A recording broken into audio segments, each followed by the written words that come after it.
Скъпи приятели, това е Бруно от породата българско гонче куче. Това е неговият собственик. Приятно ми, аз съм Цвети. Тошко се казва. Знаем, че Бруно има доста успехи. Ще ми разкажеш малко повече за тях. Бруно направи на 22 март 5 годишен е вече.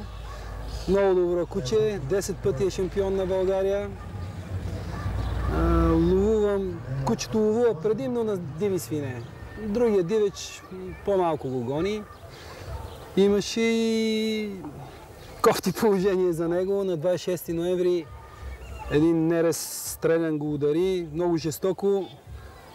4 часа операция му правиха, но му мина като на куче. Благодарение и пак на добрата намеса на лекарите. Значи той е имал и работни поражения, така да се каже, в работните изпитания. Който ловува на диви свине, знае как се ловуват на тях. Те не е като сърната да бяга, дивото прасе. Не всеко куче